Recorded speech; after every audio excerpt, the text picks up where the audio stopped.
Stream starting. Okay, everybody quiet, and we're good to go.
And good morning from Philadelphia. Good morning, Frank. How are you today? James, are you there still? Yeah, I'm here from Westchester, New York. How's everybody? Doing great. Okay, we got Rob Freeman, who's just coming out with a new documentary, Making Contact, Be Inspired. And thanks for joining us, Rob. And James, take it away. Yeah, for anybody in the CE5 community, I think Rob has not made a big splash yet, but he's slowly coming up there. I mean, I only heard of you, Rob, just a few months ago. Believe it or not, we have a mutual friend. He usually remains on the very skeptical side, and he's a very serious researcher. Charles, I would butcher his last name if I try to say it. You know what I'm talking about. Lamero. Yeah. And he said he was going to a CE5 event, and I was like, what? So yes. We put on a fabulous CE5 event in Joshua Tree, California. And I think I sent you some of the pictures of some of the things we got. We had a lot of different people there. We had Paola Harris. And it was really a two-pronged event. It was really for CE5 making contact in the evening. And we were out for up to 8 hours every night from 8 o'clock until, well, really about 3, some of us 4 in the morning. Paola Harris was there. We had Leon Valverde there. He has quite a group in the Spanish contingent. We had the National Director of MUFON Canada, Stu Bundy. He came out. We had his chief investigator also there coming out, and a few other people, and it was quite a fabulous week. We saw a lot of things in the sky. We debunked several of them. We had this, I guess you'd say it was a drone. It was circulating off in the distance, circulating around and around and around. We didn't see it live, but when we played back the time-lapse photography, we could see it was going around and around and around. We don't know if they were just watching us or if they were just protecting one of the nearby bases. And then we had a lot of flares happening. Some people might call them a CE5 event, but when we actually looked close at the night vision photographs and video, we could see planes that were dropping these off, and they were just flares that were lasting for a few seconds. So typically flares last a lot longer than that, so maybe they're just trying to mess us up a bit. We don't know. We did have a couple of events happen. We had kind of like an orb go right across the sky, and it blinked out. It came on and it blinked out, and it was kind of like a reddish orange. We had all the equipment facing it and photographing and videoing it, but we didn't capture it, which was odd. And in this phenomenon, there's so many strange things that happen. The only thing we can figure is that with the time-lapse equipment, I had it running for 30 seconds, and then in the Sony camera, it processes for 2.5 seconds between each shot. So it appears that this orb went across the sky during that 2.5 seconds. High strangeness. There you go. Yeah, and I commend you, because trying to document this stuff is not easy at all. You can have the best equipment.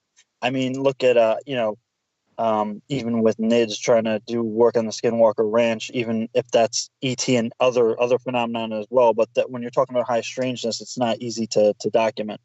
Well, but let me backtrack for a minute. Sure. Let's get back to how you got into all this, because even for me, I've been in the CE5 community for about a decade now, and you seem to come out of nowhere, and your project just looks amazing, super quality, and I mean the energy behind it looks great. I mean the integrity definitely seems to be there. So why don't you take us back into how you got into this? Oh, and also, Rob, if you could tell the folks where they can look at the trailer over on YouTube, because the trailer is great. Sure. Okay, my personal YouTube channel is Rob Freeman, Atmospheric Anomalies, and you'll see the trailer there. And the name of our project is mcbiproject.com. So it's Making Contact Be Inspired, but it's just short. If you type in M as in mother, mcbiproject.com. So that's like the Making Contact Be Inspired project. And you'll see all kinds of things there, including all our past expeditions that we've done on our own. There's tons of them. And we've got photo montages and little stories there. So you'll see all that on the internet. But how it all started was when I was a kid of 12 years old. I lived in Sarnia, Ontario. That's just across the river from Port Huron, Michigan, right at the bottom of Lake Huron. I was 12 years old and I was in Scouts. And the one Monday night, it was back in March of 1966, my mom had said, when you're done Scouts, just to give me a call. I'll be along in 15 minutes to pick you up, but go outside. They have to lock the church up because it's like, 9:30 at night. So I gave her a call. She said, I'll be along. And I went outside, and these kids that were outside on the street said, hey, mister, there's a helicopter up in the sky. I don't know why they called me mister. I was only 12 years old, but I guess with my hat, my tie, my shiny shoes, I must have looked like a mister to them. But anyway, I looked up and I saw this light and I studied it for, 15, 20 seconds. And I told the kids, this is not a helicopter. They asked me what it was and I said, I don't know. And I kept watching it. And the kids, they were playing, but they finally disappeared. And it was going from the north to the south slowly, and it seemed to be up at about 800 to 1,000 feet from what I could figure out. And every time it came and changed directions, it did it in the blink of an eye. And that was what kind of raised the hair up on my arm, was, wait a second, anything that I know of has to come to a stop or at least go in an arc in order to change directions, anything physical. But this did not do that. And, this is back in 1966. So I was watching it all by myself, and every time it changed direction, it was getting lower and lower. And now it's up at about 600 feet, I would say, and I could make out more detail. And it appeared to have like, I'm going to call it, this light that I saw appeared now to be more like a lens in the bottom of this, whatever it was. And then what really spooked me out was I could see figures moving behind this. And I thought, uh-oh, is this a UFO? And back then they called them flying saucers. I thought, is this a flying saucer? And it was really during the big Michigan flap of 1966. And so this kind of spilled over into Ontario, Canada. And I thought, I was sort of interested in these things. I read about them. I remember I got a book out of the library and I was interested, but I thought, uh-oh, I'm actually now into an encounter. I didn't really ask for this.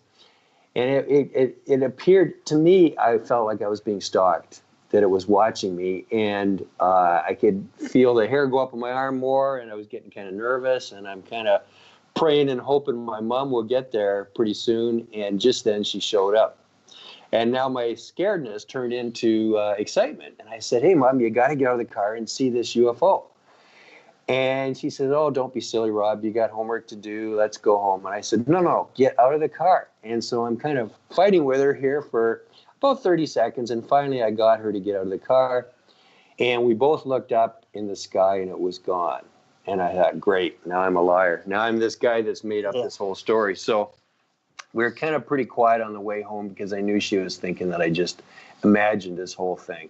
So I wasn't happy. I get home, I say what happened to my dad and my brother, and everybody just laughed. So I just went to my room and did my homework and went to bed, and that was the end of it.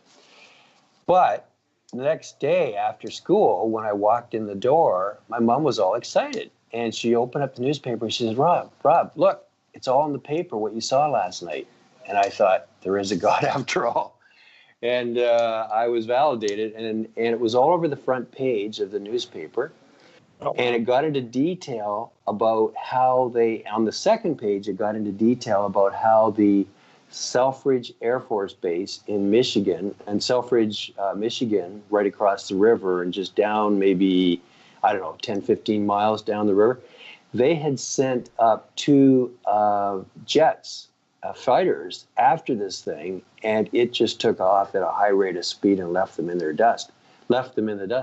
So, they had interviews with police officers on the Canadian side. They were talking about there was 200 people that saw it on Sarnia, and they had interviews with a lot of the people.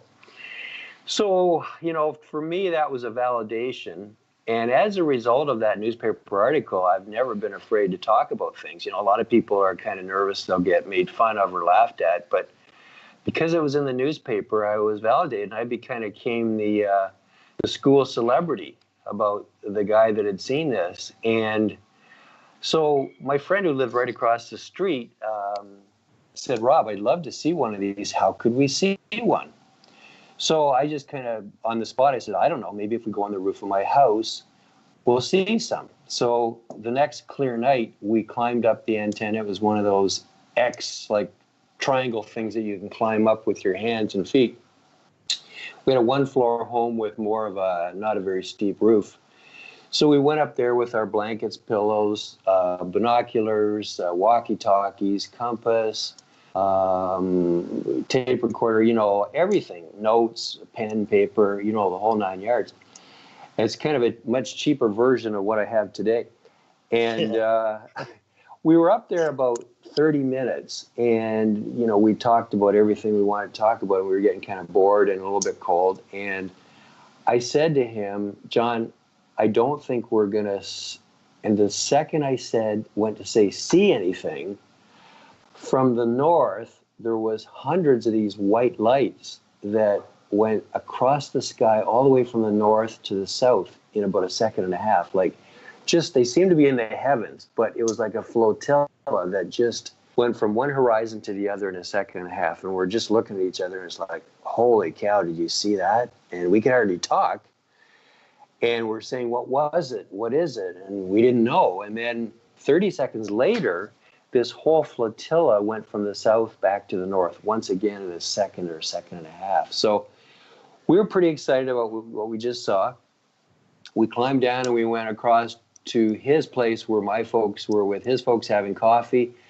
We tried to tell them the story, and they just laughed at us and, kept talking. And in disgust, we went back to my place and watched Star Trek, I guess.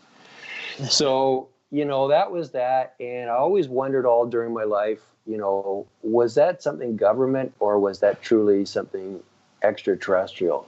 I really didn't have any idea. And it was about 4 years ago, my good friend Mark McNabb, who we did a couple movies together, 2 or 3 movies, children's movies together. And during one of the breaks where the actors are getting their makeup on, and it's kind of like, hurry up and wait, you're sometimes waiting for 20 minutes while they're getting ready. And all the people that are sort of present on the set, you just kind of tell stories. What's going on in your life, what's happening here, what's happening there. Somehow the subject of UFOs came up. And I told my story. And we all just moved on to other stories. I didn't think anything of it. Anyway, 6 months later, he came to me. We met for lunch. He says, Rob, we're going to go around the world. And I said, what for? And he said, that second time you saw the UFO, that was not coincidental. I said, what do you mean? He said, you guys, as young, open-minded, budding scientists, you guys called those in. And I said, really? And he said, yeah. He said, I've talked to people all over the world in CE5 groups and various different people, and it was no coincidence. You guys put the intention out there. You wanted to see something, and you did. It was no coincidence. I said, really? He said, yeah. And he said, we're going to go around the world. We're going to meet CE5 people. We're going to meet experts. We're going to meet people who regularly see things in the sky and have experiences. We're going to join them out in the field. We're going to interview them. We're going to make a documentary. And I said, who's going to pay for it? And he said, you are. So we've been doing that. It's been over 3.5 years now, and we've had a fantastic time. It's, you know, we see a lot of stuff, and at the beginning, everything we saw was UFOs. Nudge, nudge, wink, wink. You know, as we got more into it, and as we applied our own debunking skills and learned how to debunk, most of the stuff now that we see is explainable, but there's that 5, maybe 10% that is not explainable. For example, you know, we did meet with Charles, who you talked about earlier. We went out to Vancouver. We went out in one of the parks with him, and we did manage to capture some orbs with the night vision and with the thermal, and that was great. Charles gets a lot of orbs. And he sent us on a little trip to go up to Britannia Beach. It was going to be raining that night, so he didn't feel like going. And this was just last July, like a year ago, last July. And so we went up to Britannia Beach. We talked to people there, and nobody had ever seen anything. He thought we might see stuff around the old abandoned mine there. So the ladies we met in the gift shop, they said, if you want to see something strange, go a little bit further north to Squamish, BC. And we traveled in the car further. We had myself, Marcus McNabb, Liz Gorin, part of our group, and we had Breslin Martin, one of our, she helps me out with an app that I have. I have an app called Project Capture, which you can document stuff. It's for iPhone. Anyway, we went up to Squamish, BC, to the big rock there, and we just had this real strong feeling we were going to see something. The ladies in the gift shop at Britannia Bay had said that orbs had been seen above that mountain, and that's a sacred mountain. It's like a monolith. It just goes straight up. It's quite famous, and it's sacred to the natives. We found a great spot that everybody agreed was where it was going to happen, and we just parked the WMD weapon of mass detection, or debunction, because both of those things are important. And we had it set up, but we weren't recording. I wasn't recording. We were just chit-chatting.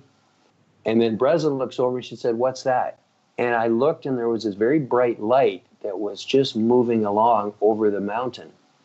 So I quickly turned the camera setup, and I thought, which camera will I do? I thought, well, I'll do the night vision. And I hit the night vision, and because it was moving quickly, I thought, I don't dare take my eye off the screen on the night vision. If I do, to set the other cameras recording, I'm going to miss it. So I only recorded with the night vision, and the sighting was only 10 seconds long. You can hear me say, oh, because we saw it go right into the trees.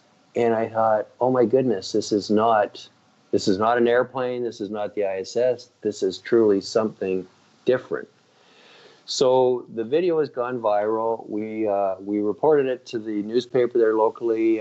We actually set up a sighting on MUFON. We reported it as a sighting. They investigated it and validated it as unknown. In other words, it's not something terrestrial.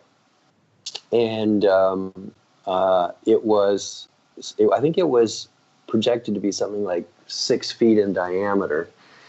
And you know, that sighting has now gone to become one of the top 13 sightings internationally that MUFON has for 2017. So it's just called the Squamish Orb. You can Google it or just put it in under YouTube, and you can see the video. So that was a neat thing we got. Sorry, I've now lost my track, guys. You know, rein me in and keep me where you want me to go here. Oh, absolutely. Yeah, we were just going from, you know, how you started this until where your adventure basically is today. Yeah. But Yeah. well, I mean, I hear you talking a lot about debunking and checking your work, which is so important in this field, especially since now the field is opening up more and a lot more people are coming on board and starting CE5. Everybody gets the newbie blood and they jump at everything they see and they're like, "Oh my God!" And then you kind of learn over time. Oh wait, no, that's just that, or you begin to learn the sky, because when you're first looking up at the sky, it's you see all these things, and then when you get some field experience, you're able to discern what you're looking at, and so why don't you take us through that process, because I think that's so important, especially for new people getting in this field, and even people who are in the field, and they could use an educational curve. Yes. Now, here's one thing that's very controversial, and I'm just going to put out what I believe, and based on our research of others, and just my experience. Quite often, you see flashes in the sky. Now, some might be authentic, but I think many of them are explained. For example, at many CE5 events, I hear this term "power up," and if I hear it one more time, I'm gonna scream. Because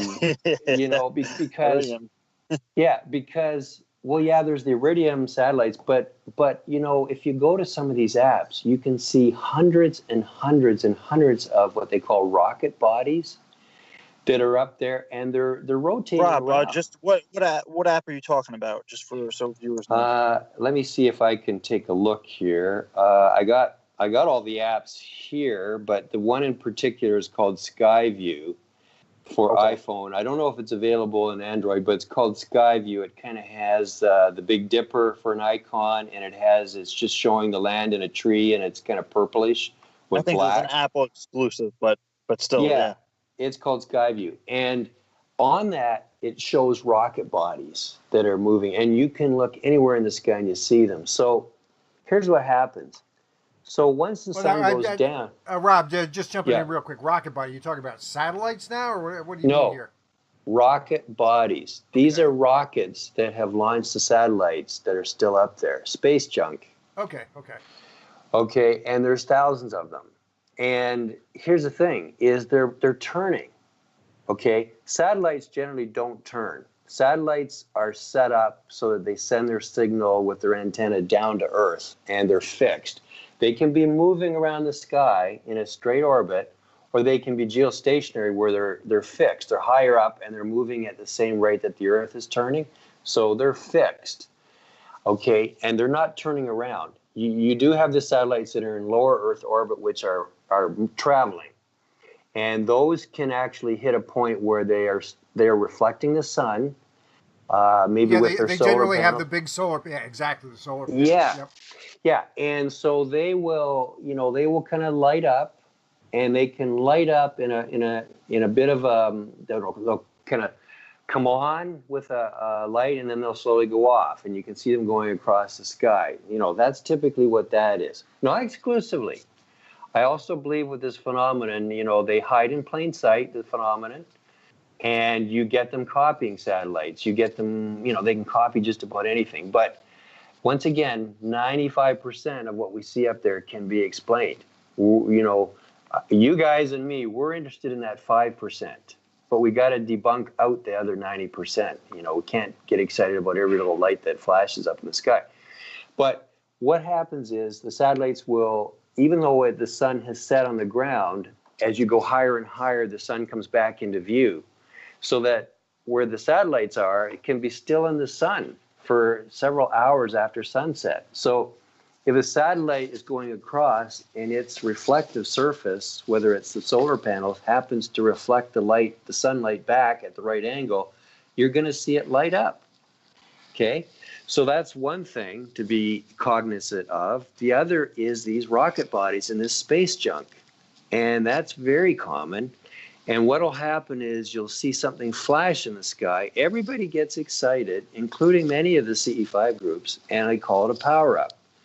Well, before they start jumping and saying it's an ET,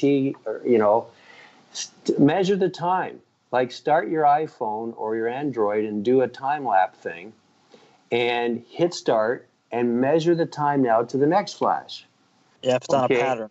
Yeah, and if it's on a pattern that's exact, then all it likely is, I'm not going to say 100%, but what it likely is just one of these rocket bodies that's turning slowly. And every time its reflective surface comes around, you're going to get a flash, you know? And this is so annoying because everybody gets excited and says, oh, it's an ET flash. You know, they'll flash their lasers at it. And of course, it flashes back. Well, it's on a pattern. Yeah, there's a lot of people who put up videos now and they say CE5 video, UFO or craft, ET craft. And, I appreciate their effort, but it kind of muddies the waters. And then people who are looking at the video who might be learned in some of the aerial phenomena, they might say, oh, well, that's just that. And that it kind of brings CE5 down a bit. So it's so important for anybody that's going to attempt CE5 to learn this kind of stuff. Yes. I do want to get back. To this aspect that you're talking about now. But what are some things that people should look for? Okay, so here's what you really do want to look for, and it's all woven in with all the known stuff and the stuff we know. You want to look for lights that are moving across the sky that slow down or speed up. Satellites don't do that. You want to look for a light that changes direction. Now, be very careful if you've got lasers, never shine the laser at an object because it could be a plane. And it could be the fact that you're looking at it at an angle where you're seeing its landing lights on and you don't see its navigational lights. Yeah. So, these guys that shine their light at it saying it's an ET are going to blind the pilot. Well, first of all, you can go to jail for that. And in the States especially, on some of these planes, they have equipment that can pinpoint where the laser is coming from. So, before you're even finished your CE5 session, you might just get, somebody from the federal government stopping by to arrest you. So, don't... The other men in black. Yeah, the other men in black. So, use a circle. Draw a circle around it to point it out to your fellow attendees. Because a lot of guys are blinking their lasers at it, and of course it flashes back if it's one of these rocket bodies, and it's going to flash back every 2 seconds or every 10 seconds, or I've had them flash every 18 seconds, for example. And a good point too is like, say it was an extraterrestrial or ET craft or a genuine UFO. I mean, do you really want to be shining your laser directly at them? That's not a welcome. I guess, in the circles we travel in, and I'm sure you do too, that it's considered a bit of a hostile act. Yeah. It's very rude to the whoever it is that's operating that craft. It's considered, it's rude. It's not really a good thing to do. So just put the circle of light around it. Other things they can do, let me think here. There's copycat meteors and asteroids and shooting stars and comets. They don't behave in a way that's consistent with how meteorites operate. And on that one, you just have to spend hours and hours watching, and you'll start to know the difference. The one we saw in Joshua Tree, it just came on, went across the sky, and it didn't go as fast as a meteorite would go, and then it went off. And I just want to quickly follow up on that one. One of the other fellas also happened. We all saw that one, but then there was another one a few seconds later that was off to the right, and only he saw that. He came to me after, and he said, Rob, when you look at your time lapse, see if you can see that one also.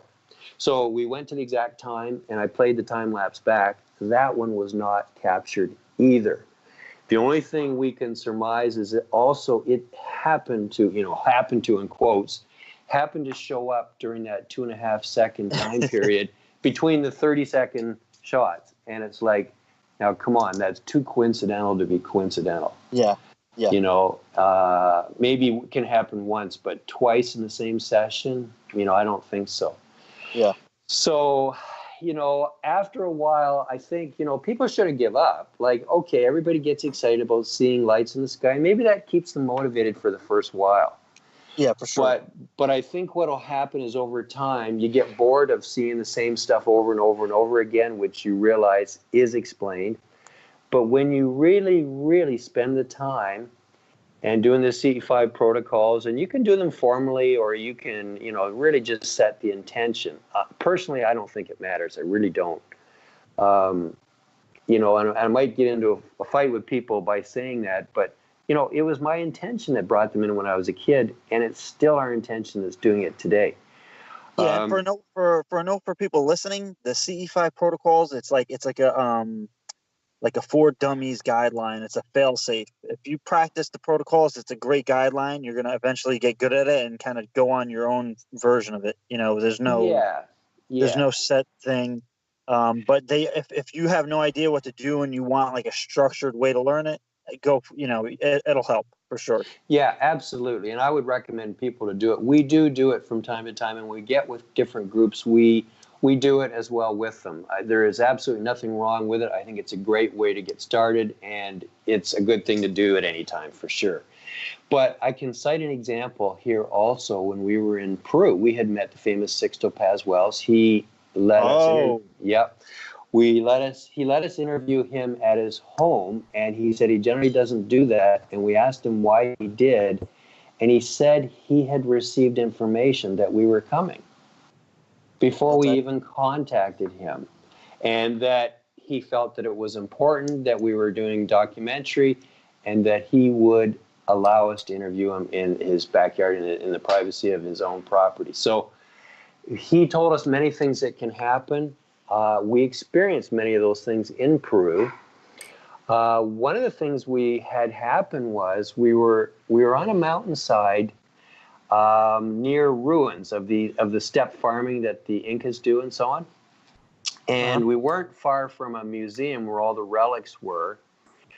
We had gone up a mountain road where this museum was, and it was just closing, and we saw another gate that went further up the mountain, and we walked into the museum, and we asked the guy, how could we go up that road? We want to skywatch for several hours tonight. And he said, this is our road. And he said, if you pay the entrance and let me give you the tour of the museum, I'll leave the gate open for you, and you guys can just stay there and skywatch all night. So we did. We paid the money and had his tour of the museum, and it was very interesting learning. And then he left the gate open. We went up high up in the mountain where there was just nothing around. We could see down to the village below, like several miles below. We had a beautiful vista of the valley from one end to the other, and we thought it was going to be a great spot to skywatch. And this is, not, I don't know, maybe an hour out of Cusco, Peru. I had all my skywatching equipment set up. Now I've got thermal, which is far infrared. I've got near infrared, which is the green night vision. And I've got both near and far, like telescopic and plus wide angle as well. And I've got the telescopic thermal, the black and white thermal, which measures heat and produces images. And I've got the wide angle thermal. I've got the full spectrum cameras, which captures from ultraviolet through to visible through to near infrared. And then I've got just regular visible as well. I had it all set up. And I turned to the group after we were watching for a while, and I says, you know what? I really feel strong that we're going to make personal contact here. Let's just put the equipment away. Now, this is $100,000 worth of equipment. I just shut it down. I packed it up. I put it away. We did a meditation. We did our own form of CE5 protocols. We did a meditation. After we were done, Marcus, he took his iPhone and he says, Rob, I'm just going to take my iPhone and start taking random pictures up in the sky. Remember, we did that in Australia, he said, and we got some interesting things showing up. So, I put all the expensive equipment away, and we've got our simple iPhones out. I said, well, I'm going to do the same thing. So we turned them on automatic, I guess, and so that they would flash or not flash, depending. But it was pitch black, the sky. We couldn't see each other. So the first 3 pictures I took, I thought it was strange because my flash did not go off. But I didn't think any more of it, and I took another 80 pictures, just, up in the sky, up at about a 45-degree angle, 30 to 45-degree angle. And when we were done, I noticed that there was lightning happening not far away from us. And I said, you know what, we better just pack up. We're high up on the mountain. We got the car there, it's metal. We've got, my tripod was still sitting there. We got metal around us. We better just get out of here. So we didn't review the pictures. We just we put stuff in the car and we got out of there. And we actually went through a storm on our way back to where we were staying in Cusco. The next day we were in transit to Machu Picchu, the famous village, Inca village up in the mountains. And then the following day we went to Machu Picchu and we did the Machu Picchu, like we climbed up the mountain next to Machu Picchu. It's up in the clouds. That night, because Machu Picchu closed at 5, that night I had some time to kill. So I thought, this is a great opportunity to look through all my pictures from Cusco.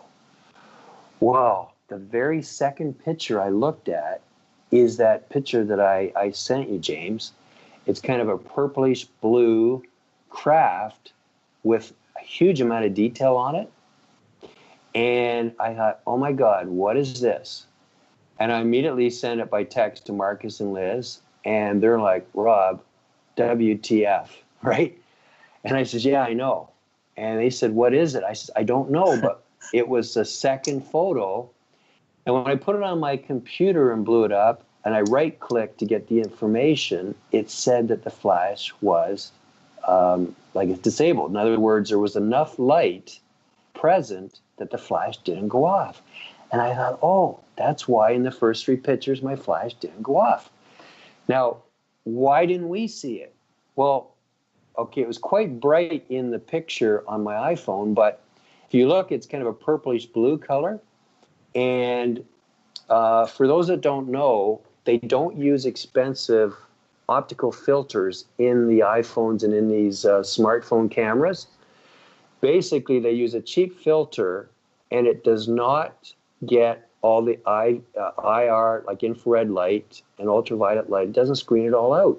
You can actually take pictures with your iPhone and get down into the ultraviolet spectrum a little bit and into the infrared spectrum a little bit, which is quite amazing.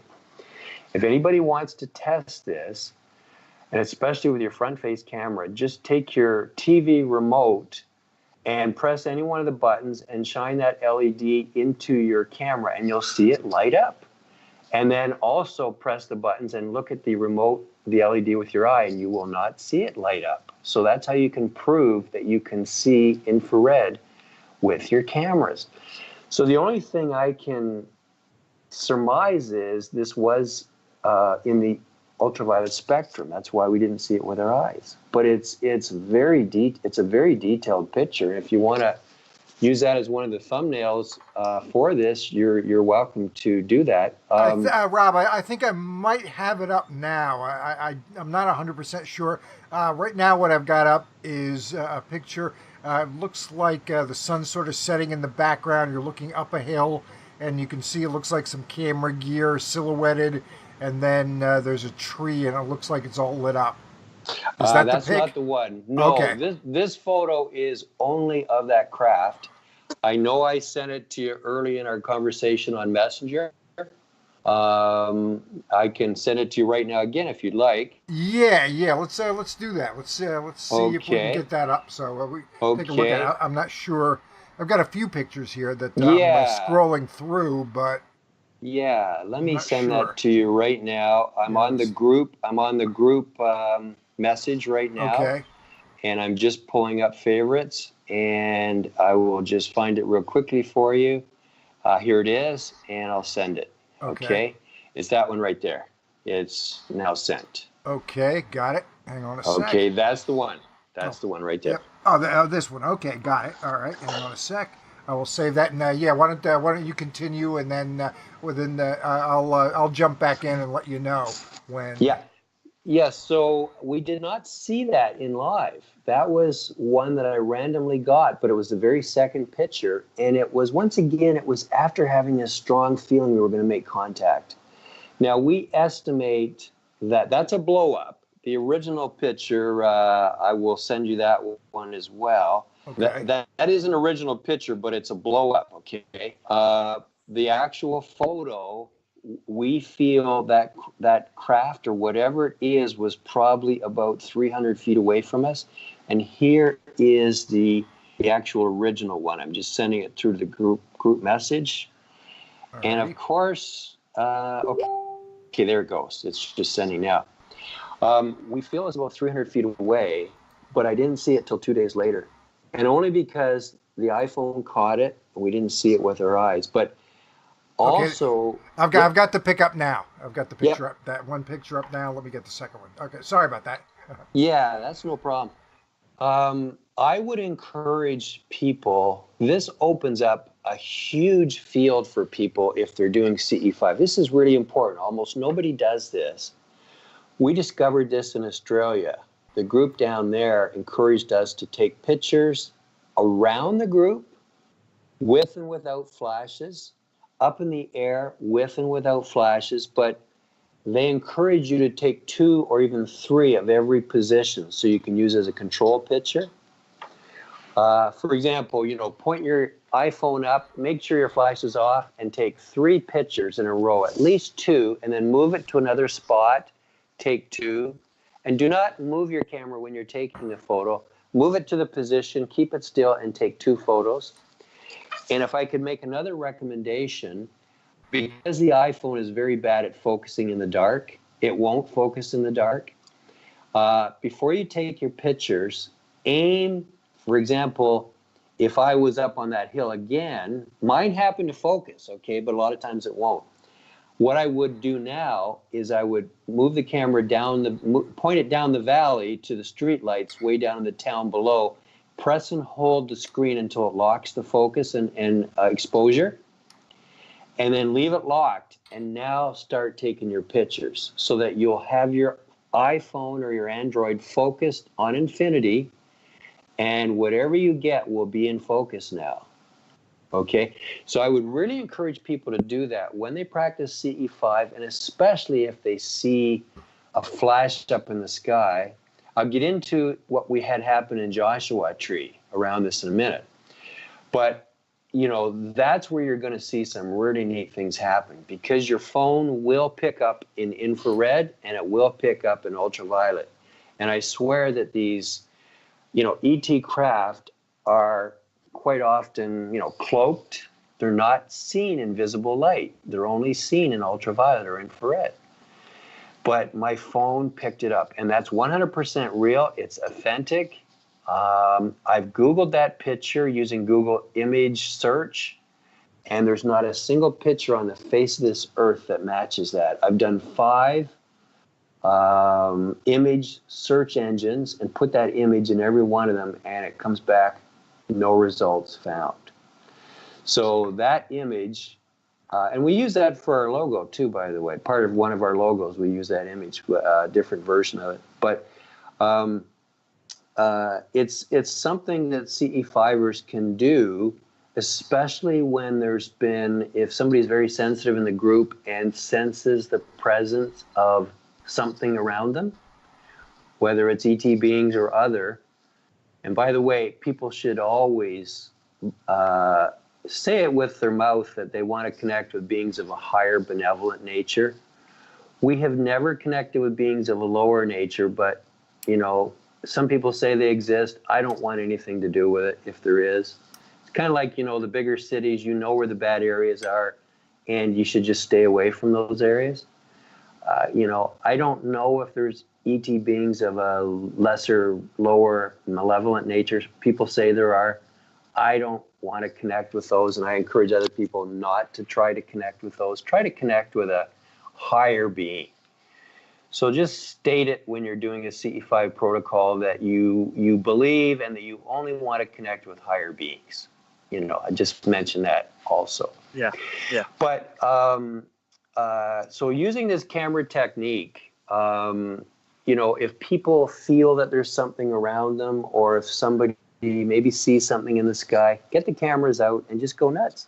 Just take pictures. We did that in Joshua Tree. we had one flash only, and the flash lasted, was a little bit different than what might be considered a rocket body or a satellite. I said to the group that was present around our circle, I said, okay, everybody get their phone out and start taking pictures with no flash. And James, I sent you a series of pictures that we got in Joshua Tree, and typically an iPhone, if you take a picture in the dark, it will use a 1/4 second exposure. So anything that happens during that 1 second is going to be recorded on the screen of your phone. So we've got several pictures where it looks like, I guess you could call it like a pearl string of pearls. And we determined that there was two sets of things happening. There was one set of things flashing at 45 times a second. And then there was another phenomenon that was flashing at 90 times a second. So what it does is it creates, if it's moving across your screen, or if your phone is moving, when you happen to take the exposure, you're going to get a string of pearl effect. Because if something's flashing at 45 times a second and it's moving, then it will paint a string of pearls across the frame of your camera. Yeah, just like as if you had like an extended exposure and there's a plane or something going by, it'll be long, but you're saying this is happening within such a short period of time that it's creating this effect. Yeah, now I sent you several of those pictures. I can send them again to the group message right now if you like, but we didn't see those. Once again, when we, and 5 people of our group got different pictures, but they're all different. They all seem to get a different object. And I've got the one which we call the gold ribbon. There's one that was green, and it just seems to, they're like a string of pearls. It's flashing on and off. And we got one where when you do a close-up, there appeared to be 3 lights in each flash. So what is it? I have no idea. But I know it's not a plane because when we did that, there weren't any planes present. I have no idea what it is, but they're being seen by our phones. And because they use cheap filters in the phones, it's wonderful for CE5 people. They can use their phone as a tool. And then they can get away from these power-ups that they believe are ET craft flashing at. Now, not to say that some of these power-ups aren't legitimate. Yes, it does happen, where yes, it does flash back at you with a irregular pattern. But 90% of the time, these so-called power-ups are just these rocket bodies or space junk that's turning around at a rate, and it flashes at an exact interval, and so that's not likely ET. Yeah, one thing I like to use as a rule of thumb is if you do see something and you use your intention to then ask that object to do something anomalous, and it does, then you have something. Otherwise, you can almost mark it off. Yeah, and again, for people that are first getting into CE5, it's exciting to see all these things in the sky because you haven't noticed those things before. So it's a normal and natural thing to think that they're ET craft, but over time, people will discern more and more and more and more, and they want to see more than just the garden variety flashes in the sky. They'll get bored of that, and and that's where people will get more into C5 protocols, into meditation, and actually have a connection with this phenomena and actually be able to call it in. Not necessarily every time, but there would be a high chance that you can call them in, like when we were on the slopes of the mountain near Cusco, and we really believed, we could feel it, that we were going to capture something, and we did. When we were in Squamish, BC, we all felt it, that we were going to connect with something, and we did. And I can tell you that literally now, when we get those strong feelings, it's almost 100%. Yeah. I think there's something to that, because the same thing with me.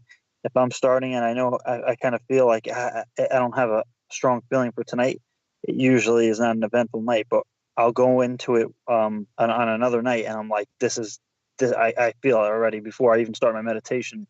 And lo and behold, it's a very active night. Yes. And to that, I remember, when we started in 2015, I did go on a Greer expedition, and I realized, Dr. Greer is very controversial. People either love him or hate him or both. And, won't get into that here too much, but I can say that I did go on the expedition with him in a group of 25 people. And I can say that there were several legitimate things that happened. For example, during the meditation, one of the people in the meditation got a message that at 11:11 p.m. that night there was going to be a, quote, visitation. And when 11 p.m. came up, Dr. Greer called a break. And he said, there's been a message, and if people want to stay and see what happens, that's great. Or if you want to go back to the retreat, and it's just up the path, a few hundred feet to freshen up and have something to drink or whatever, go to the bathroom, whatever. So half the group left, and I thought, no way, I'm staying. If somebody in the group has called this, maybe it's false, maybe it's true. I want to see it for myself. So at exactly 11:11, like we were still in the circle, those that were left, and we were just chit-chatting, waiting for the others to come back after the pause, after the break. But at exactly 11:11, I was looking over towards Stephen Greer, and above his head at about 5 to 10 degrees up in the sky, and it was a moonless night, I saw a light. And I was the one that found it. And as I looked and strained my eyes, I could see it was moving in a corkscrew motion. In other words, it was going around. It was going from right to left, and it was going up into the sky, but in a corkscrew motion, like a helix or whatever. And I quickly pointed it out to the group, and Greer stood up, and he said, yes, that's an ET craft. And one of the guys in the group, Cam, he rushed over to his camera that was on the tripod and set a 20-second exposure. And after he got the 20 seconds, he reviewed it, and he came over to Greer, and everybody was huddled around, and he showed it in the screen to everybody, specifically to Dr. Greer. And I quickly hit the record on my iPhone and recorded. I was leaning over Greer's shoulder, and I recorded the screen of this camera. And I have that video on YouTube. It's called, Spiral Craft, Durango, Greer Expedition, Durango, Colorado. If anybody searches that, they'll see Dr. Greer talking about that craft. And that is 100% legitimate also. I saw it spiral. I also took photos with my camera, but I had just started into this, and mine are very bad. Mine are very bad photos. But Cam got a very clear one, and it left a spiral track. It looks like a spring, and it left a spiral track in the frame in the 20-second time lapse. Now, we watched it, and it went faster and faster until it disappeared into space. So it appeared to go into another dimension. That was legitimate. And then we had another thing happen another night where Dr. Greer said he sensed ET beings around us. And he encouraged everybody to take photos with their cameras, but he was very insistent that nobody use their flash. And in fact, he gets quite upset if you use your flash because it kills your own personal night vision, right? It kills your eyes for a few minutes afterwards. A few minutes, yeah. So he gets very upset at people. And so nobody dare use their flash. And I sent you those photos also. And he's got this almost like a table. He calls it a puja table set up. Well, it was pitch black, and yet the end of the table is self-lit, and it lights up what looks like almost like an angel or a lady with her hand up in the sky. I sent you that photo. I can send it again if you need me to. Frank, do you have it there? I'm not 100% sure. Why don't you send it along? If it looks familiar, I'll pop it in real quick. Yes. Let me just open it up real quick here, and we'll send you that one. Give me a second here. Close that. Okay, move to favorites here. and let that open. And So you don't leave everything on your desktop well, the I'm on way my I do. phone. I'm on my phone. Okay, so the first picture I'm going to send is in daylight, showing my view across to Dr. Greer, and you see the puja table. So that's the first photo. Okay, there that is. Okay, All right. so that's what it looked like in the daylight, because we start about 8 while it's still daylight. Okay, and then this photo here is when he encouraged everybody to start taking pictures. Okay, so there's this one now, and you see it lit up, and it's self-lit. And then here is, I'm going to send you a blow-up of it. And I'm just opening my favorites again. This is a blow-up of it right here. And then I'll send you, I have to open up the favorites every time. It's a pain with the messenger program here. Here is now a real close-up picture. Now, everybody that sees that said, well, that looks like a woman. She's holding something up to the sky. And other people have said to me, what's that on her back? Is that wings? Now, don't know. All I know is we did not see anything with our eyes. This was caught with a camera.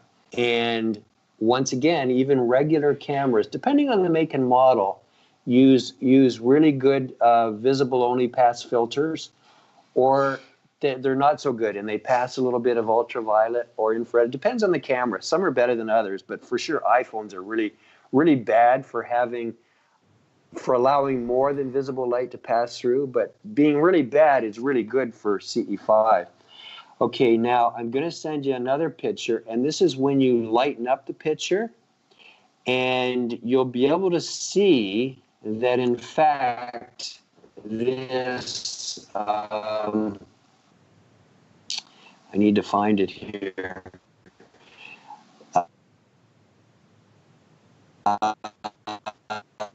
This. Okay, I got this one. Here's the photo. Okay, Rob, you're breaking up a little bit here. If you look at this, you can see it's actually, hold my phone up higher. I got a better signal. Okay, I'm going to stand over by the window here. Okay, now you sound better. You sound all right Okay. now. Okay, and if I stand on one foot and hold my arm up, that will be better too? No, you were fine. You were fine. No, Okay. you were fine all along up until just the last minute or so. Okay, probably sending all these photos kills the signal. Okay, do you see that image? And if you look at it carefully, that light is actually projected onto the front of a girl that's kneeling there.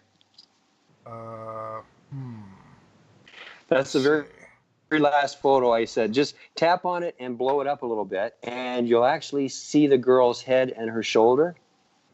And she's kneeling, and that light of what looks like a being is projected onto her. It's actually onto her arm and stuff. Okay, let's see here. Now, what I've got up now is the last one that you sent over. Looks like you can see the stars. The sky is kind of light. There's a group of trees silhouetted in the background, and looks like you can see the table. And I don't know if that's the one you're talking about or not. Yes. Now, the table, once again, it's the phenomenon that's lighting up that table. There was nothing that could light that up. It was dark. But right beside the table, you see the image of what looks like some kind of a being. Okay. Now, if you look right next to that, it's kind of difficult, and I think the problem is Messenger compresses pictures, and your version might not be the best, but you can see it's kind of black right beside that. And not sure exactly what you mean. And also, the picture is a little small. I'm looking at it in the program that I do. No problem. We can move on, but in a very clear picture, you can see that it's actually projected onto a girl that's kneeling down in front of that table. Okay. But we can move on, no problem. But getting back to Joshua Tree with those strings of pearls, that was a phenomenon that we captured with our iPhones. And, you know, once again, I got all this expensive equipment, but some of the best stuff I've got is simply with my iPhone. You know, you don't need all this expensive equipment. Anybody can just go out in the field with their iPhone. I mean, everybody has an iPhone or an Android. So you don't need to have that rig where it looks like you've got like a half a dozen cameras and you've got it pointed up at the sky and. You don't need it. You don't need it. You don't need it. Like, honestly. But how much cool stuff have you got with that rig? Well, I got the Squamish Orb with that. I did capture. We were in. We did a 4-country tour in the UK. We did England, Ireland, Scotland, and Wales, and we were out over the North Sea there, looking on a beach, and it was daylight. And with my thermal, I captured an object moving across the sky, which was not visible with any of the other equipment. It wasn't visible with regular cameras. It wasn't visible to our eye. It wasn't visible with binoculars. And interestingly enough, we've got video, and I've done an insert. I think if you see it on YouTube if you go, I don't even know how it's listed. Just go whales, object, thermal, something like that on my channel. But what was interesting about that one was when you blow up the video, you zoom in, the object, and I had the thermal set for black as hot. In other words, the warmer that an object is, the more black it's going to be in thermal. Okay, and if an object's cold, it's going to be more white. So it just is shades of gray. Well, this object in the sky was black underneath. And yet it was a very warm, sunny day with clear skies, mostly clear. And I would think that the top of the object should have been black if it was a plane. This one was black underneath, which I thought was odd. So that almost, you start theorizing what it might be. That could indicate some kind of a propulsion system underneath. I don't know. But it wasn't one of ours because we didn't see it in visible cameras. And I had high-powered binoculars that were aimed right at it as well. And we also had a P900 camera. And I've got a spotting scope. It's just a tube, actually, a PVC tube that I line everything up with. And we had one of the people that was with us, Kelly, who was with us at the time. She aimed her P900 through the spotting tube, which, once again, PVC pipe, and had the exact same position of where this object was, and it wasn't seen. And that's got 83 times zoom, and it's the equivalent. The P900 is a nice little camera for folks who aren't familiar with it. It's a Nikon camera. It's a nice camera. Yeah, and that was really my first camera that I got started with, and it just kind of expanded from there. Yeah. Just to give folks an idea at home, with a P900, if you zoom in, you can actually photograph the rings of Saturn with that camera. Yes, and of course, very easily the craters on the moon, and you can. If you're on a tripod, you'll get the moon moving through your frame, and you can practically see people walking on the moon if they were walking on the moon. But it's a good camera to get started with for sure. So, Rob, just for tech heads and people who want to get equipment out in the field, why don't you run us down a quick equipment list of like some of your gear? Yes. So I've got the Sony A7R and the Sony A7S are two good cameras to have. Are those DSLR cameras, or are they? Yeah, they're mirrorless. Okay. They're mirrorless, and so you can leave them open. You download the apps that are available, and you can do time exposures. And I would say, it looks like daylight, right? Yeah, really the best way to get started, honestly, is get an A7R. It's 40 megapixel photos, and then focus it at infinity. Get the app, the time-lapse app, and depending on how dark it is, do anywhere from 15 to 30-second exposures. And I've captured so much stuff with that. That is a really good one to get. If you get the A7R, they're more sensitive at nighttime, and you can do video at nighttime, but it's very grainy, and they're only 12 megapixel photos. So honestly, I would say the A7, which is the one with 40 megapixels, A7R, I guess. Yeah, because A7S, I nickname S stands for sensitive. So, but the ISO is very high, but it's very grainy with low megapixels. So go with the A7R and go with time lapse. That's the best way to get started. And just, you can, get a Sigma 24 millimeter lens. So you'll have to get the adapter. And so it's more a little bit wider angle, and you'll get strange things happening in the sky recorded in time lapse on that one. I used that at the Isetti Ranch, and I captured the lights moving around at the top of the mountain there. And that was another thing, the Isetti Ranch, those lights, I zoomed in with thermal, and there's nothing up there. I should have had bodies walking around if they were hikers. Nothing in thermal, and it's very sensitive. It's all light. It's just like plasma lights up there. They're cold lights. But I would say if they want to get started and they want to spend, the P900 is a really good one to get started with, because you can pick those up for $500 or $600. Yeah, $500-$600 exactly. Yeah, and then if they want to then graduate, I would say the next camera is the Sony A7R, and just leave it as visible. Don't convert the filter yet. Leave it as visible. And just download, pay the $5 or whatever, and download the time-lapse app so that you don't hear your shutter opening and closing. It just leaves it open the whole time, and you can set it on 15 or 30-second exposures, and then you can play it back as a video, and you'll be blown away with the stuff you're going to capture in that. And if you want to get night vision, just for viewing, there's some good stuff on the market that's not bad. I know that Charles, I forget the name of it right now. Charles, he has the Luna. The Luna, yeah, I get that. Do you know what the cost on that is, James? I don't. He sent it over to me because I was asking about it. And what's the model number? I'll look it up real quick. I'm not even sure the model number. I don't know. Lunar night vision, I would say it's like full color night vision, and that's a really good one to get started with.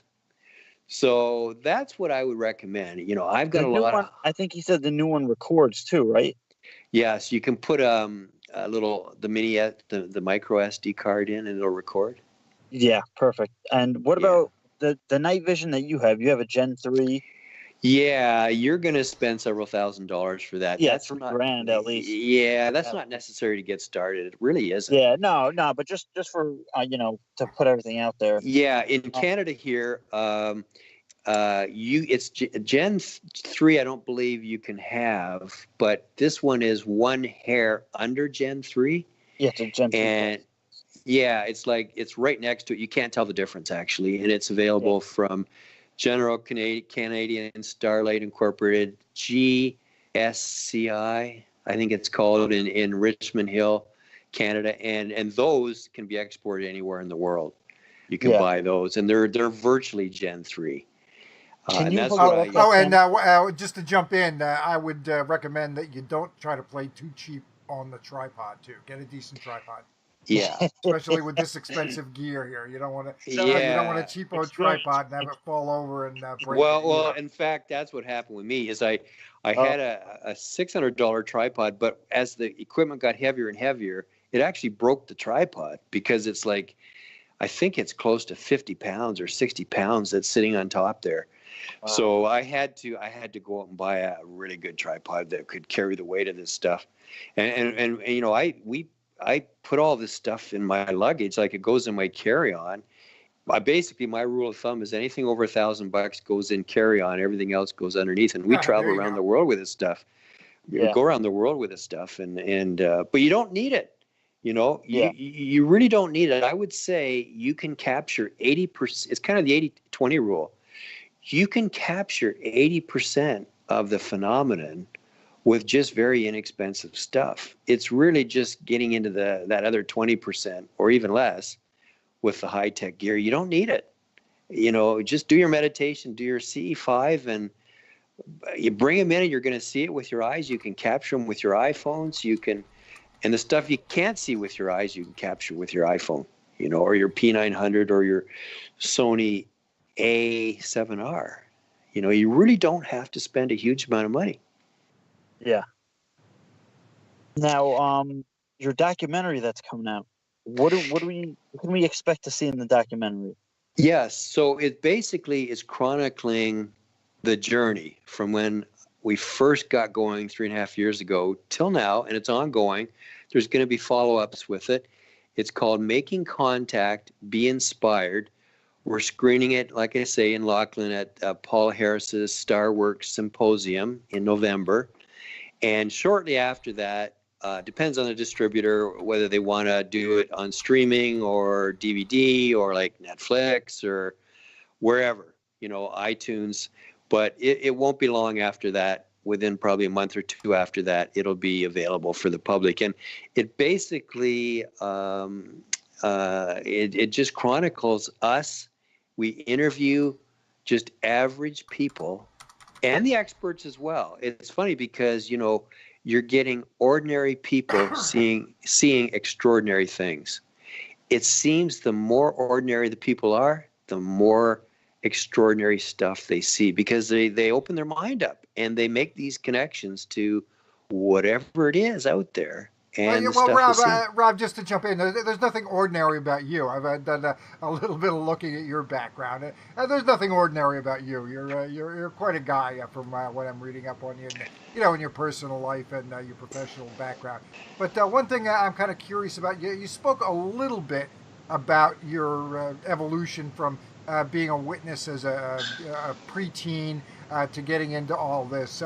Can you go into a little bit more detail about that? I mean, what convinced you that the CE5 stuff has some merit?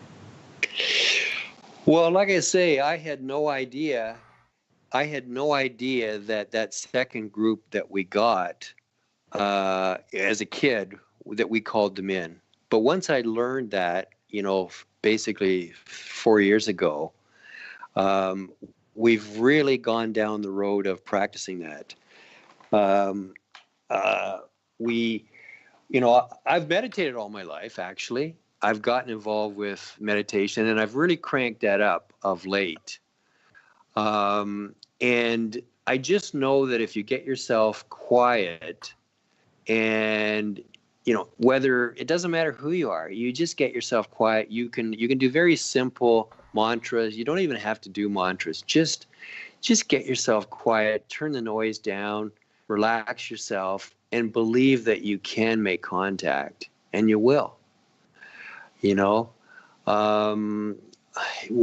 don't know what to say. My friend Mark McNabb, who he was the guy that I did movies together, like I say, and he heard my story. He went and did research for 6 months. He came back and told me that you guys, as young guys, you called them in. He didn't have to say any more than that, because then I made the connection that yes, he was truthful in what he was saying. And and just going around the world and talking to all these people, we've interviewed hundreds of people, and they're going to be in our documentary. And anybody can do this. Different people are more sensitive and some are less sensitive, but if you're a person that's less sensitive to this and you truly have the intention that you want to explore this phenomenon and make contact, you will. And maybe I can come back now to that idea in Australia where we believe we may have made contact with an ET being. You want me to talk about that? Yeah, go ahead. Yeah. Get into that. Okay. Yep. Okay, so we were in Australia for 3 weeks. This was last spring, like a year ago.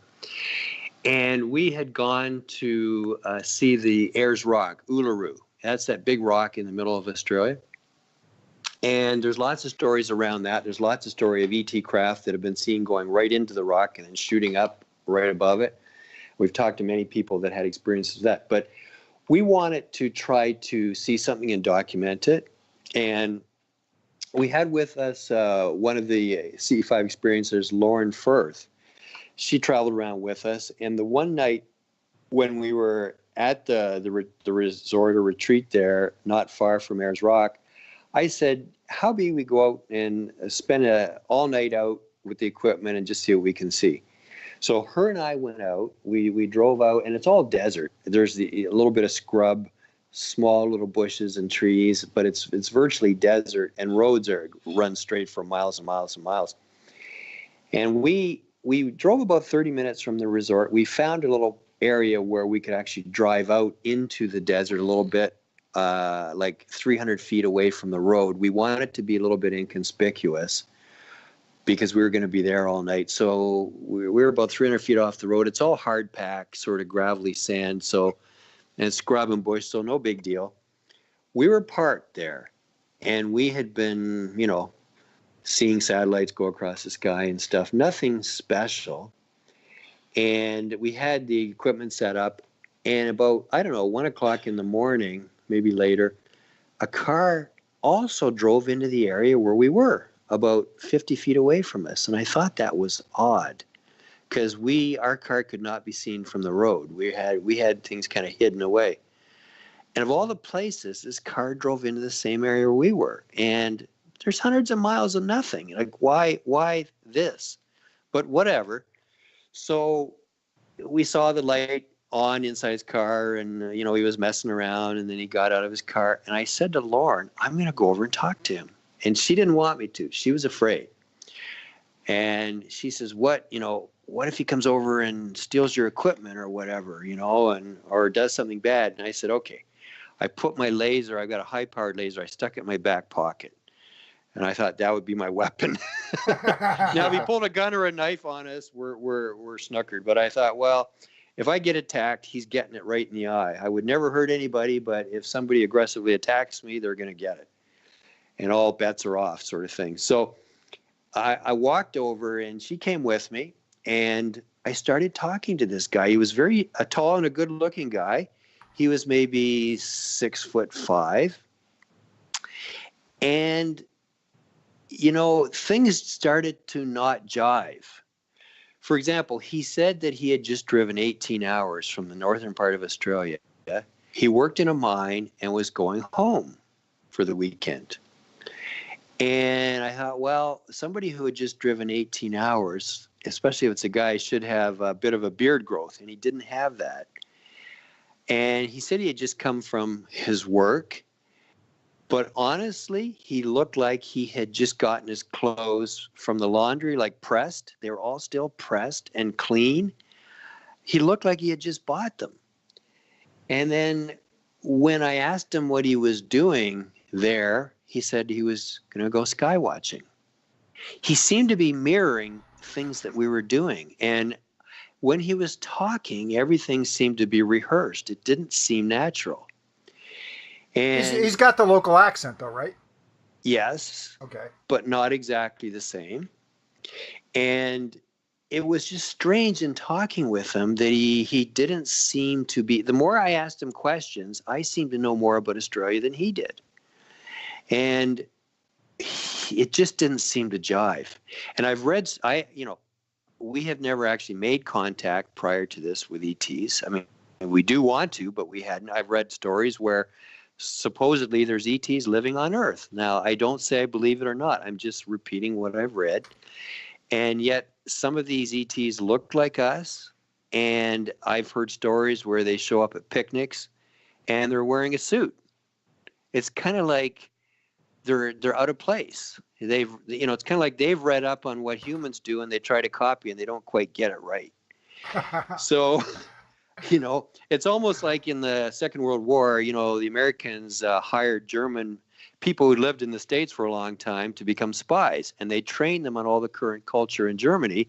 They go to Germany and they kind of fit in, but if anybody would question them long enough, they'd realize they're not from there.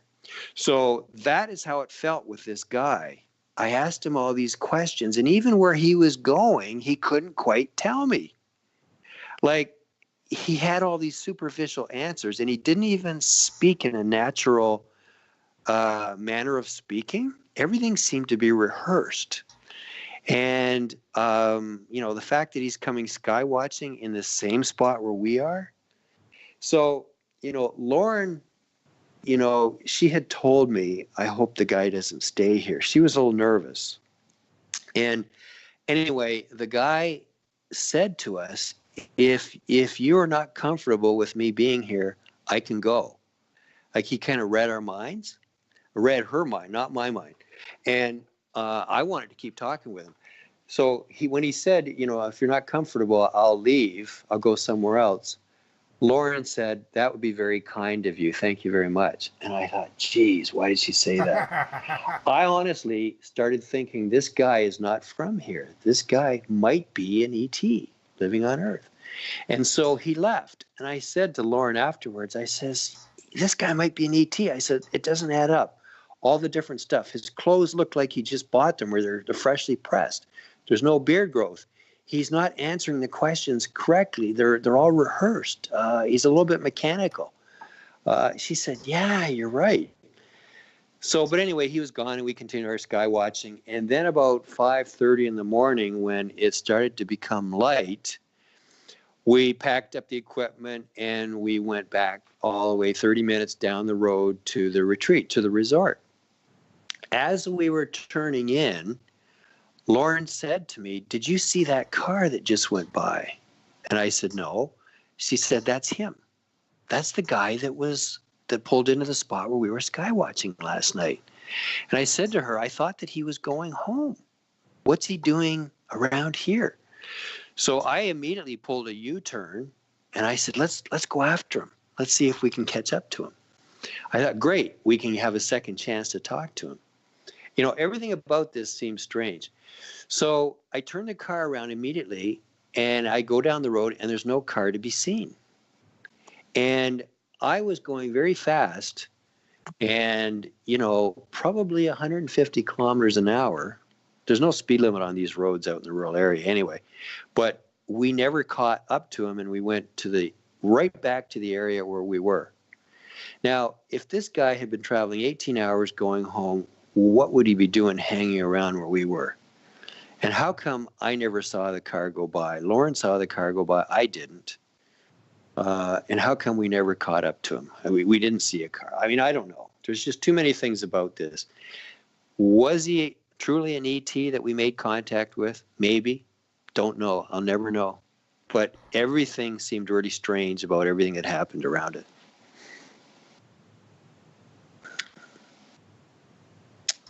And that's my story. Yeah, I don't know. So we may have made contact. Don't know. The name of our project is Making Contact. The name of our movie is Making Contact, Be Inspired. We're getting closer and closer to the phenomenon. We do want to make contact. We've talked to lots of people who have, including the famous six Topaz Wells. As you know, Paola Harris has made contact with her ET guys, Antarel at Mount Shasta. There's lots of people who have had contact with ET beings. Do I believe them or not? I can only say that I don't believe anything unless I see it for myself, or actually have an experience. You do believe that they believe it, though? Yes, I do. Okay. Yeah. I don't disbelieve them. It's just that I want to make contact. In this phenomena, there's so much stuff on the internet. There's so many stories. What do you believe unless you've experienced it yourself, right? Yeah, generally, I believe that people who say what they say, that unless I've got good reason not to, I generally believe that they believe it. That's kind of how I approach it, anyway. Yeah, once again at the Stephen Greer thing, it came out in meditation that there was going to be the visitation at 11:11. That's when I saw the craft, which looks like something that's not one of ours, so there's just so much to this phenomena. And honestly, myself, we're on a path of exploration, and we do want to make contact. We want to share it with others. We want to document all of this. We want to show people how we've gotten also caught believing stuff is craft when it's not. We want to show them how we've debunked and how we're trying to debunk everything that we see. And if it's legitimately not explainable, then we say. And but we can't believe everything we see. We do want to make contact, and I do believe that there are ETs, and I want to come face to face with them. I really do. Oh, for sure. Yeah, I mean, even if you think about it, some CE5 is still out there for some people. I mean, it's getting out there, and I guess you can say it's becoming more accepted, and more people are coming on board. But yeah, I think the more people that that are coming out, and I think as this, I don't know what you want to call it, with To the Stars and everything that's happening with the mainstream media, it seems that this subject in general, the phenomenon, is becoming more accepted.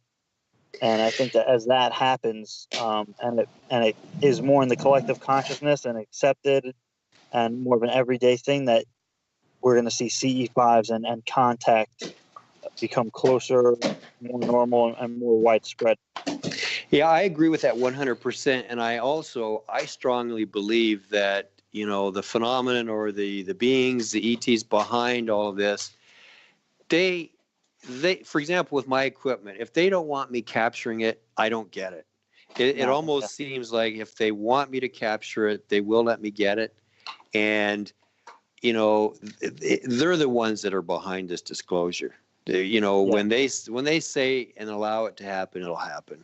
It won't be us. They're going to allow. I've heard that when 20% of the world have experienced the phenomenon, disclosure is going to happen. They're going to allow it to happen. That came out in a message that somebody got during meditation. And, who knows? I just know that, what we've heard many times is they don't want us to be afraid. They don't want to scare us. They don't want mass panic. So, they're allowing themselves to be seen more and more and more and more and more, and gradually getting us used to this. And when they decide to allow it to happen, it'll happen. Yeah, that's going to be an exciting time for sure. So when will it be? I hope that it's in the next few years. I would love to be part of it. Yeah, absolutely. I mean, it really, and even the last year alone, with everything that's going on in the mainstream, the ball is moving down the field. Yeah.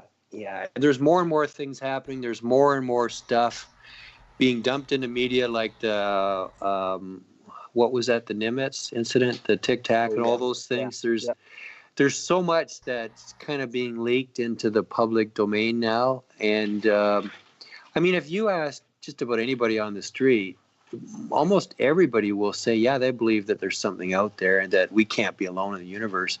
And that's a change from even a few years ago. I don't know if you guys have noticed that, but for sure. More and more people are believing that there's something out there, but a lot of people still say, well, it's not in my backyard, and it's not sort of happening live or whatever near me, but they are opening their minds up that there may be something. Yeah, and the science is moving forward too. I mean, now in science they're talking about multiple dimensions, all these Goldilocks planets, and artificial intelligence being able to do all these amazing things. Genetics, everything is just it's catching up to the bit where people are like, oh well, wait, there's a lot more than we thought we knew. Yeah, I don't know how long you want to keep talking, but we had an experience of multiple dimensions. Well, we've actually quite a few. I don't know if you want to save that for another episode, but if you want to get into that gets my attention. When you say experiences, what exactly do you mean? Well, okay. I gotta wrap it up here. Okay. So go ahead. Yep. Let's see. If you want to give abbreviated version. Sure. We were in Australia once again, and the top places in the world are, in my mind, Peru and Australia for this phenomenon. But we were in Australia over March 1st last year, and one of the members of our group, Liz Gorin, she, back home, she had her rent due March 1st. So she had asked her ex, like they share two boys. So, her ex has a key to her apartment in case sometimes she has to bring the boys back and stuff when she's not there. But she had asked her ex to pay her rent while we were in Australia. And she said, go into my apartment on March 1st, go to the top dresser drawer, and there's a checkbook, and I've written the rent, and tear out that check. And go down to my landlord and give him the check. Would you be so kind to do that? And he said, yes.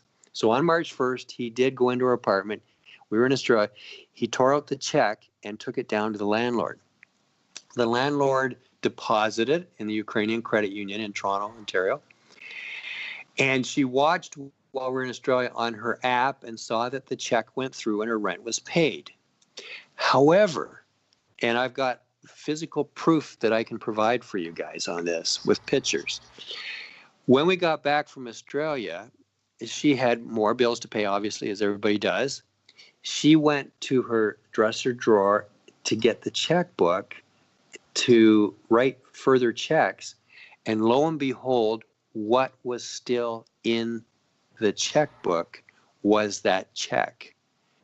It was still there, not torn out. She immediately called her husband and said, you know, did you not pay the rent? I see that you did, and it's in my app, but the check is still in the checkbook in my drawer. I don't understand what's happened. He said, yes, I tore it out. Anyway, we have that check. We have that physical check, yet we have the copy of the check going through the banking system where it was wet stamped. And, you know, the bank has provided a copy of the check. We have blown it up. The landlord wrote 308, her apartment number, on the bottom right-hand corner, and that is in the copy that the bank has. It has the front of the check. It has the back of the check, all wet stamped, and the teller's writing where she has written on his account number. We've taken both, and we've blown them up, and we've placed one over the other in front of a window, and they're exactly the same. We've gone to handwriting forensic people who've said it's the same check. And it's like, but how could it be still in the checkbook?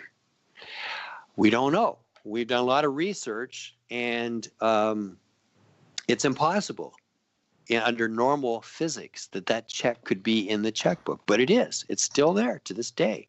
And I've got pictures that I've taken with it. I've got a picture of the copy of the check that went through the banking system, right side by side to the picture of the check that's still there. And it's the same check number, everything.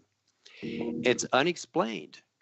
And we've checked with scientists, and they've said since the 50s at the leading universities, they've proposed the existence of multiple dimensions. And mathematically, it's proven. Well, somehow we have gotten into a split timeline here.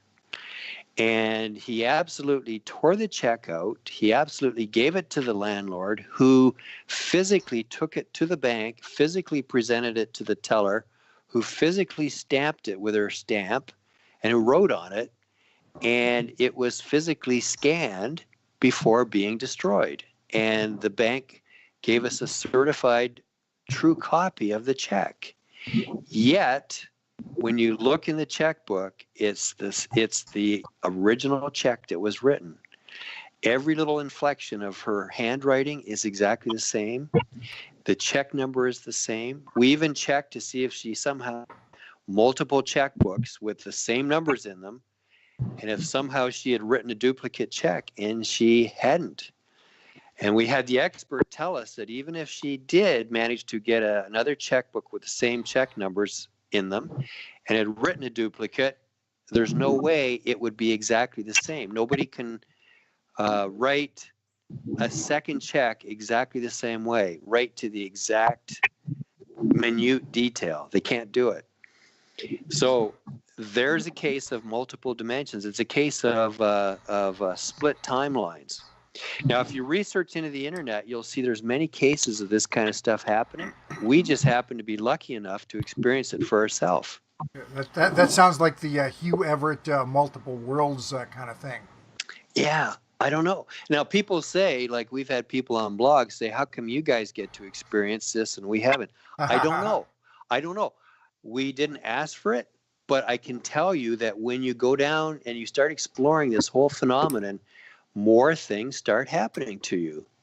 And if you ask, you get. And if you go down the road with an open mind and a good heart and are sincere and align yourself with, benevolent beings, and you have good intentions, and you're not somebody that posts fake footage, but you are honest about what you're doing, and you do, you debunk yourself and you allow others to debunk you as well, you will experience all kinds of what you guys call high strangeness. I'm getting a little of that around the house these days. I'm Yeah. working on a legit explanation. We'll see how it goes. There you go. So now, we'll save some more of this stuff for a further interview. There's lots more where this comes from, but and we have 100% proof on it all as well. And we had a lot of stuff happen on the beach at Playa Yaya, a known ET hotspot, and we've got it documented for the